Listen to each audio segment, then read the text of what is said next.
Hey guys, BuildZoid here, and today we're going to be taking a look at this number right here, that 1.52, because I've seen one too many people post on Reddit about how this is a safe voltage to run on Skylake. It is not. It is not, in fact, a safe voltage to run on Skylake. It is not a safe voltage to run on KB Lake. It is not a safe voltage to run on anything whatsoever, okay? Because this voltage, I strongly suspect, exists because of a limitation in the voltage regulator spec that Intel publishes for motherboard vendors, which if you're building a VRM on your motherboard, you have to follow that spec. That's just a requirement. So that specification is probably limited to a maximum of 1.52 volts. I'm basing that off of the fact that the past version of that same specification was limited to 1.52 volts. And this 1.52 volts number is actually present in a lot of Intel datasheets for a pretty long time. So, and then the other thing is, voltage doesn't kill your CPU, it's the current. And if you exceed this right here, your CPU is very dead. And the other thing is, like, these power numbers don't even correlate with TDPs. At least, well, actually they do. Most of them do. I can't remember an 80 watt CPU though. I thought they were 84. Anyway, 1.52 volts is not a safe voltage spec, so let's see where else we can find that. Oh, second generation Sandy Bridge, 1.52 volts. I can tell you for a fact that 1.52 volts is not safe for Sandy Bridge whatsoever, because I've actually degraded my 3960X. Well, not a significant amount. It still works. It just doesn't clock quite as well. And it took about a year to do it, but that's mostly because I didn't check. Like, I sort of lowered my stress testing standards as the CPU was getting more and more degraded. Yep, some of us like to live in denial, but at one point I just decided, well, chip's degraded at this point. I suck. So where does this 1.52 figure come from for Sandy Bridge? Well, that's actually very easy to answer. It comes from here. This is the VID table. Voltage Identification Definition. This is a standard for the CPU to communicate to the VRM what voltage it wants to run on. This table maxes out at 1.52 volts because Intel decided that they're never going to ship a CPU that actually needs more than 1.52 volts. Not that they've ever shipped one that runs on 1.52 volts, at least as far as I'm aware. I've never seen one. Probably because it would fail the spec for everything else. But, that is where that number comes from. It's literally just the absolute maximum VID that Intel could choose to ship a CPU with. And speaking of the VID is not your CPU's operating voltage. So if you have if you have some kind of monitoring software that shows the VID, it's not actually telling you how much voltage is going to the CPU. What it's telling you is how much voltage the CPU asks for. And incidentally, CPUs can ask for more VID depending on what frequency you set them to. Sorry about that. Energy drinks and bubbles. You get the idea. Anyway, CPUs can ask more VID depending on how high, if you overclock them. Basically, if you take a CPU above stock volts, above stock clocks, the CPU will automatically change the VID setting that it has. It'll automatically ask for more voltage. So if you have a bit of software reading the VID, it's going to be showing you the voltage that the CPU wants. And even if you disable, override the CPU's VID setting for the VRM, so if you tell the motherboard to run 1.2 volts or 1.25 volts, and the VID is still enabled on the CPU, if you have software that reads the VID from the CPU, it's still going to tell you that the CPU is asking for 1.4 volts or whatever, even though the VRM is only outputting 1.25. So, or whatever voltage you actually set. So that's that's something to watch out for. The other thing you want to watch out for is on X99 and I think Z97 and actually most of the newer platforms, there is an option in a lot of motherboard BIOSes where you can disable something called SVID. SVID stands for Serial Voltage Identification. It is literally a setting to disable the CPU's ability to talk to the VRM and ask for a voltage. Well, it doesn't disable the CPU from talking to the VRM, but it basically disables the CPU's ability to ask for a voltage from the VRM. This has benefits. For one thing, it means that if you're running something like Prime 95 or any other AVX accelerated workload, AVX automatically ramps up your vid when it comes on. It just does that. And if you disable serial vid in your BIOS, then what it leads to is, well, your CPU can't ramp up the vid, so your VRM doesn't actually end up raising the voltage. Your voltage stays the same. It stays whatever you set it to. However, this does have the side effect of any software that reads the vid and not your actual core voltage will tell you that there's no voltage reading because it can't read the voltage it can't read what the CPU wants. But again, that's not really a concern because in the first place, that voltage is not what your CPU is actually getting. It's just what the CPU asks for. So, that's sort of everything you need to know about vid. And we have this 1.52 volts here. We have this 1.52 volts in the third generation, which is Ivy Bridge. Sandy Bridge has it.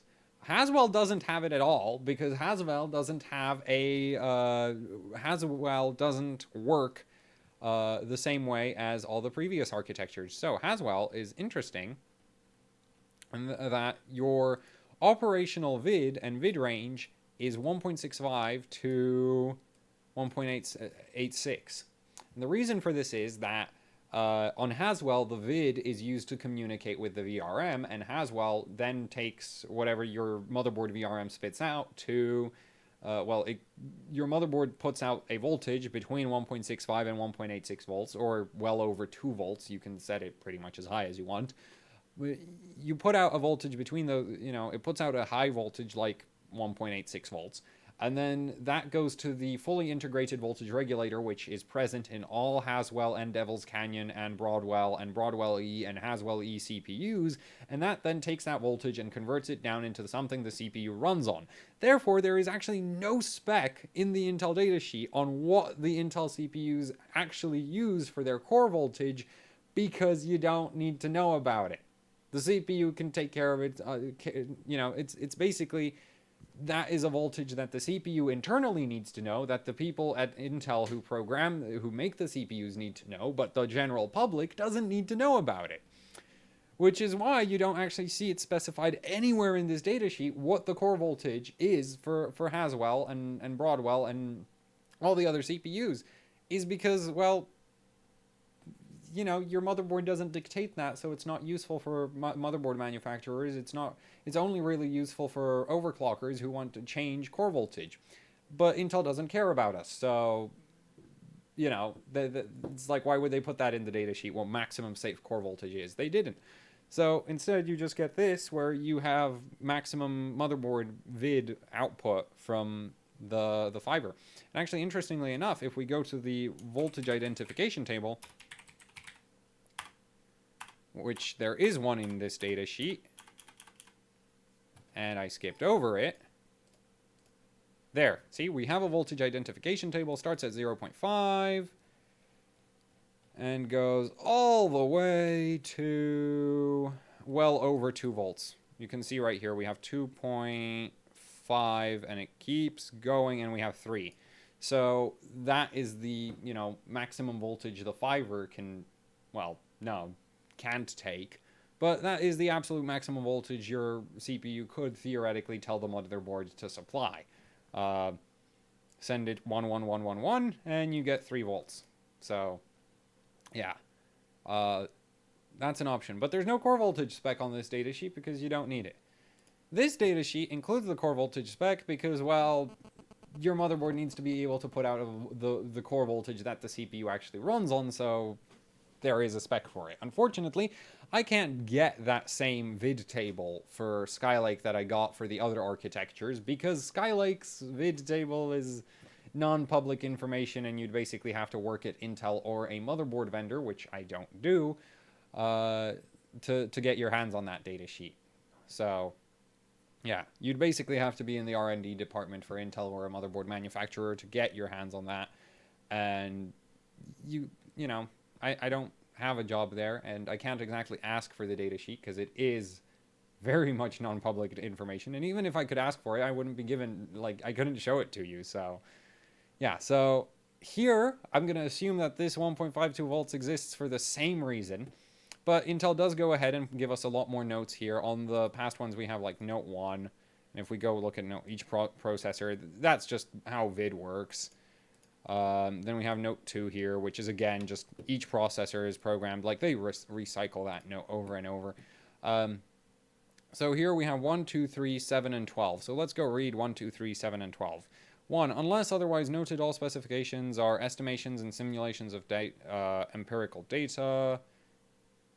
I don't see anything about this being tested, so that's that. Let's go on to 2. Each processor is programmed with a maximum valid voltage identification value, so that's just the usual VID thing.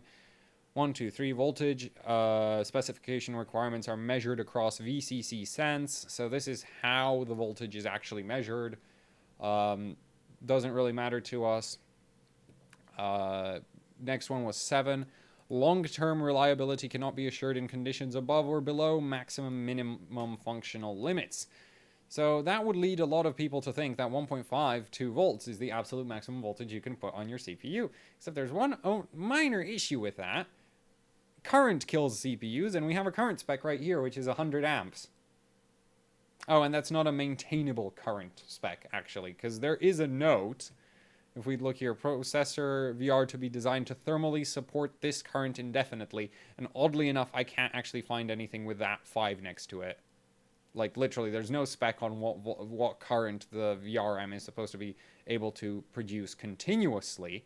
But it does say that note number 4 says you have to be able to support at least 100 amps electrically. So basically, your VRM can't just instantly explode if it hits 100 amps, but it doesn't necessarily need to stay cool enough to run at 100 amps. It can overheat, but it has to be able to run 100 amps for a little bit before some kind of thermal protection mechanism kicks in. So that's that. Then if we go and read 6 and 7 for the current stuff, we see long-term reliability cannot be assured if tolerance, ripple, core noise parameters are violated. So that's one thing. So that's basically ripple voltage and, voltage quality. If you can't maintain the voltage levels within a certain range, then reliability cannot be assured. Long-term reliability cannot be assured if conditions above or below max-min functional limits. So, funnily enough, if you take the average Skylake CPU and you put 1.52 volts through it, you're going to go well over 100 amps. And that right there tells us that if you go above that, long-term reliability cannot be assured. Somehow you might want to keep this one in mind more than that voltage limit, because voltages don't kill CPUs, current does. That's why you can run such ridiculously high voltages on liquid nitrogen, because liquid nitrogen lowers the low temperatures that liquid nitrogen allows you to reach, lowers the leakage of the CPU, lowers the power consumption of the CPU, so you have lower current going through the whole CPU, which leads to less electron migration, which means you can run a hell of a lot more voltage before you start approaching that, or exceeding that maximum current specification that Intel puts into their datasheets. Now, you've still actually exceeded on LN2 regularly, because 1.95 volts... Well, actually, I've never seen it. I haven't seen current measurements for a Kaby Lake at minus 196 running 1.9 volts. I should do that. I'll test that once I finally get a Kaby Lake CPU.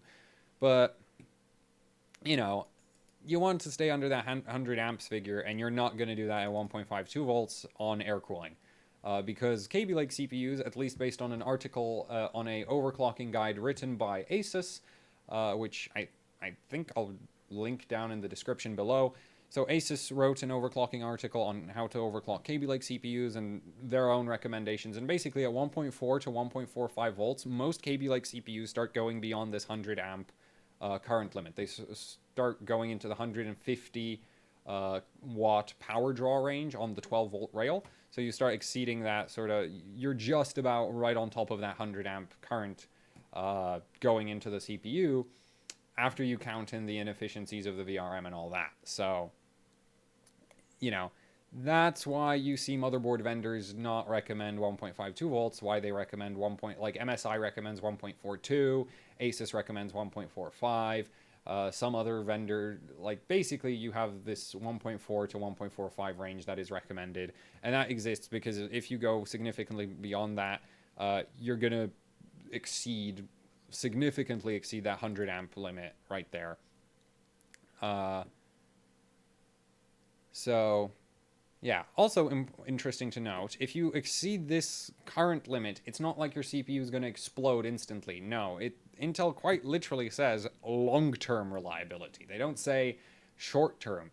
This means that your CPU might work today, it might work tomorrow, it might work in a month, but in 3 months or 6 months or a year, you're just going to get a random blue screen. Then you're going to go and, like, stress test the CPU, and it's just going to keep blue screening. It's never ever going to pass, say, your stress test. Whatever stress test you use, it's not going to pass your stress test. So you're going to either have to lower the frequency or raise the voltage, and then it's going to start passing the stress test again, and that tells you your CPU degraded. There is also a chance that your motherboard's VRM degraded, because those things also can and do degrade, but generally if it happened, a year isn't really a long amount of time for a VRM to degrade in, so your CPU is probably the one failing there. Also, if you ran your motherboard in a really crappy case airflow environment where everything was really, really hot all the time, then yeah, I could see it degrading faster. But as long as you have decent case airflow, your VRM should outlast your CPU at high voltages. Definitely should. So if, after a few months your CPU isn't stable any longer, and you've been running very high voltages, it's probably because it degraded. It's not like exceeding the recommended voltage in Intel's datasheet is going to cause the CPU to instantly die. It's not how it works. And actually, even at 1.6 volts, the CPU is not going to instantly die. The only thing I've seen, the only section of the CPU which I'm aware of dying very, very suddenly is the memory controllers. Memory controllers are extremely fragile. If you exceed sort of the recommended voltages by, say, 100 to 200 millivolts, they die very, very, very quickly. No idea why that is, but they do. So you want to be careful with memory controllers. But generally CPU cores can last a very long time at excessively high voltages. They just get worse and worse and worse as the longer you keep them at that really high voltage. So you don't want to run 1.52 volts through your CPU. And let's finish off reading those notes before I pack this video in. So we've got to 7, long-term reliability. Now it's 11 and 12. So 12, operating voltage range in steady state. So this is the voltage that the CPU will run continuously. 11, typical column represents... Yeah, they don't actually have a typical column, which is hilarious. Look, there's no typical current specification. What the hell, Intel? At least they gave us a max spec. So, yeah, there's no typical current specification, which is what Note 11 is about. So yeah, I hope this clears up the misunderstanding about why motherboard vendors don't recommend 1.52 volts. It's because this 1.52 volts isn't relevant to overclockers. Like, theoretically, Intel could ship a CPU at 1.52 volts that somehow runs under that 100 amp current limit, and also somehow manages to stay within that 95 watt TDP, which, if you think about it, that means that CPU would have to run on, 75-ish? Less than that. It's sort of like 60 amps or something. So that would be like 40 amps below this current... You're not going to get a CPU like that. So that's one thing. And yeah, it's probably just a limitation of the vid table of the IMPv8 spec, which unfortunately I can't show you because I can't find it. It's not on Google. It's not on any other...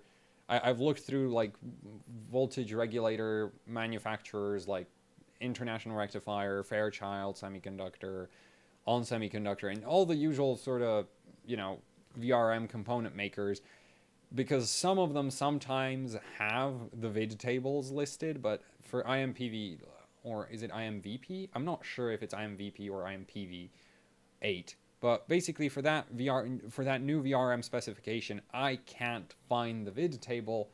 I kind of suspect it ends at 1.52 volts because all the previous ones also ended at 1.52 volts.